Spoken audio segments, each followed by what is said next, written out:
The Packers currently have 11 wide receivers on their roster. Only 3 have more than 10 receptions in their NFL careers. One's Jordy Nelson, Randall Cobb, and Devontae Adams. How much pressure is on Aaron Rodgers, Skip? I think, Stephen A., there was already considerable growing pressure on Aaron Rodgers before this injury occurred. And I think the heat just got turned up. Now, I'm going to harken back to that NFC Championship game at Seattle. Again, was Aaron still hobbled a bit by the lingering calf injury? Maybe a bit. But by his standards, I think even you would admit or agree, he stunk it up in that game. His QBR was 37 on a scale of 1 to 100, 37 QBR. And they were in fairly commanding position to close that deal and get to the Super Bowl in the second half. Aaron Rodgers was not Aaron Rodgers. So the carryover that was creating pressure already on a guy, and I'm going to bring this up again because it's germane today. It's applicable. Aaron Rodgers, since he won that Super Bowl way back when, is 2-4 in the postseason. Now think about that. You can shake it off all you want about that bad man, but 2-4 is just bad. For a quarterback of this stature, this is sort of the flip side of Andrew Luck, who we've prematurely coronated. And now maybe we kind of prematurely coronated Aaron once he won his Super Bowl. And all of a sudden, since then, he's 2-4. And he very well should have been 1-4 because my Dallas Cowboys won the game. Because clearly, as everybody in the world knows, that was a catch. Everybody knows it, Stephen A. So, again, could Aaron Rodgers have come back and won that game? Maybe he could have. But he was really limpy that game.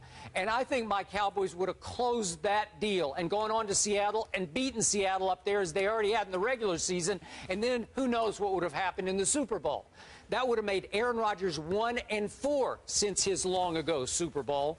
So I'm starting to wonder, because we always debate this, Tom Brady versus Aaron Rodgers, all of a sudden, now the playing field's level between those two. For the first time, Aaron Rodgers has receivers sort of on par with Brady's receivers. Tom Brady's never had that one wideout, except, of course, for Randy Moss, 07, 08, 09. In his entire career, with 4 Super Bowl rings, that #1 receiver he has never had, that difference maker, and Aaron Rodgers has had Donald Driver and Greg Jennings, then on to, obviously, Jordy. He had Jermichael Finley for 3 big years before he got hurt. Obviously, Brady's had Gronk for 2 big years, but he's been hurt off and on. 2 full years of Gronk, though, has been spectacular. So, in the end, Tom Brady wins Super Bowl MVP throwing to a 7th-round draft choice who used to be a college quarterback in Julian Edelman, and to little Danny Amendola, an undrafted free agent. Are you kidding me? That's all you got? So now Aaron Rodgers is going to find out how Tom Brady has been living and thriving in Foxborough because he doesn't have his #1 receiver anymore. Well, if Aaron Rodgers dipped and dunked the way Tom Brady does most of the time, it wouldn't be that much of a challenge anyway. It ain't that hard to do. Maybe he better. Let's see if he can. Number one, don't interrupt me. I'm talking. Yeah. Number 2, and more importantly, one of the things that I think that you continuously are just ridiculous about is this. Skip Bayless, I never recalled you comparing Mike McCarthy to Bill Belichick.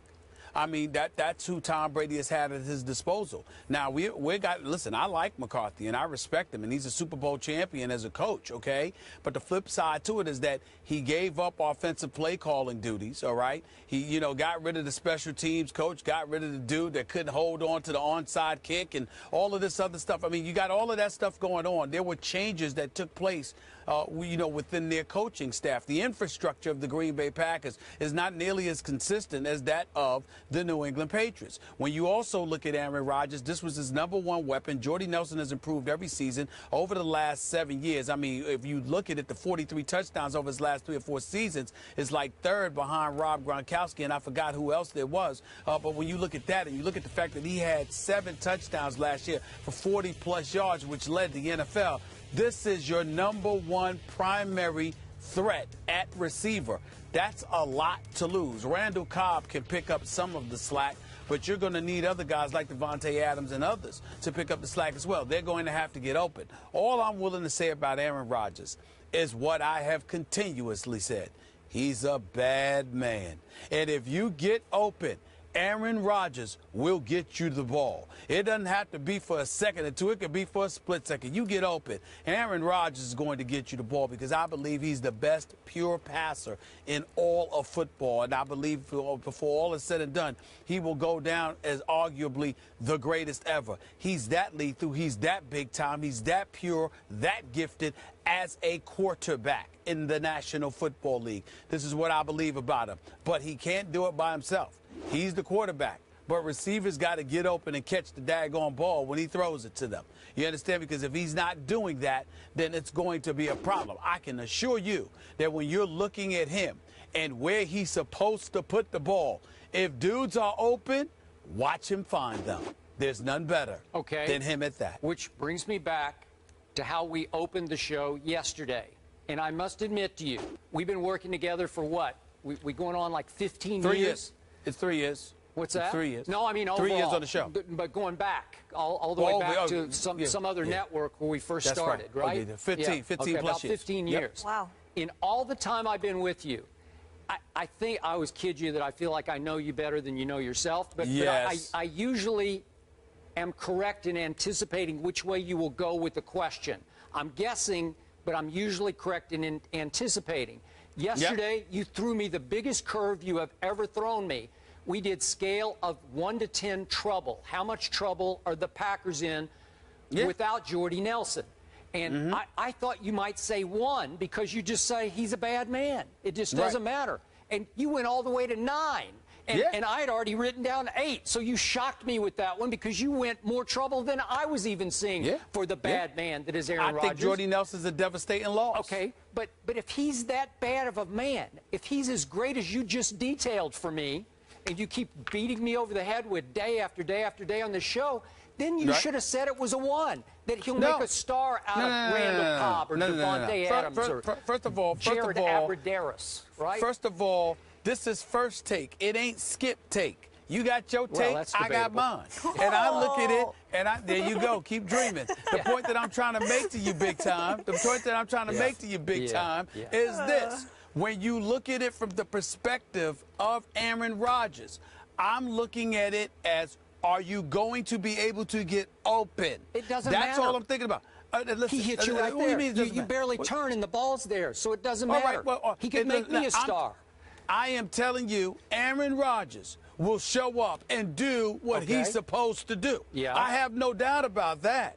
I have questions about the receivers that he has with them. I have no questions about Aaron Rodgers. If you sit up there and do your job, Aaron Rodgers will be on the field for Green Bay, and it will look like they don't miss Jordy Nelson at all because he's a bad man. And I'm not worried about him. He needs help, though. Okay, obviously, I have defended Tom Brady on this show for many, many years. Have you heard me once going into a season say, I don't know, they don't really have a #1 receiver, so Brady's going to struggle this year because they don't have the people to catch the football? Skip, I never say that. I say he's going to be the MVP. Gronkowski's been around a long time. He's had 2 full years. You had Hernandez that was there at one particular point in time. Troy Brown was no scrub. Randy Moss was lethal. Okay, I'm saying that was 3 years. They weren't lethal, but somehow, some way within that system, they found ways to be effective. Then there was Julian Edelman, Wes Welker before him, Amendola after him, etc.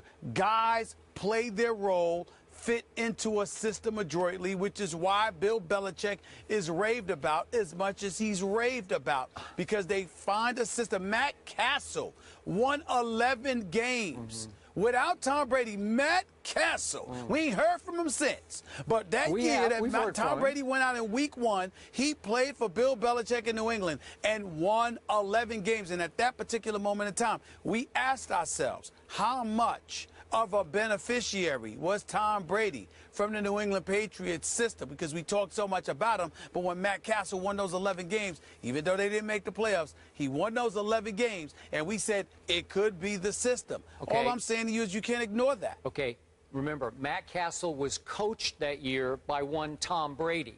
And back to your Belichick point, does Belichick coach offense? No, he does not. He's defensive oriented. Well, they had Charlie Weiss, and then after that they had they had a parade. Josh McDaniels was there, and then he came back. Obviously, Bill O'Brien was there. We can go on and on. But he's had a parade because the constant is 12, number 12. Tom Brady is the guy who runs that show and makes stars out of little Julian Edelman and Amendola. But be clear, Skip. I'm telling you that I'm concerned because I think Jordy Nelson is that important. But it's not like I think that Aaron Rodgers is going to fall off the wagon and suddenly look like Jay Cutler. Aaron Rodgers will be Aaron Rodgers. Aaron Rodgers will do the things that he's supposed to do. Other guys got to step up and do their job, just like the guys in New England got to do their job for Tom Brady. But there is no question that Aaron Rodgers will show up and he will resemble that elite quarterback that we all know him to be. I have no doubt about that. Well, he'd better, because he was not elite at Seattle in the NFC Championship game. Tom Brady was an elite in the AFC Championship game against Peyton Manning a couple years ago. Mere bag of shells. Stuff happens. It's no big deal.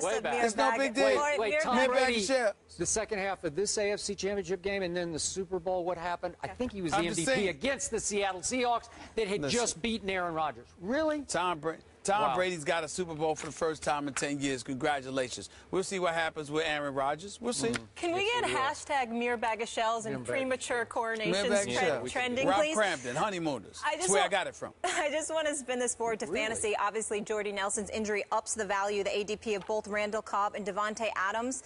Matthew Berry says that Adams is now a top 15 wide receiver pick there, and Eddie Lacy, obviously, top 5. For all our fantasy fans, just trying to help you out. That's a mere bag of shells to me. Oh, wow. All right, meanwhile, what did LeBron really mean by this IG post? We'll break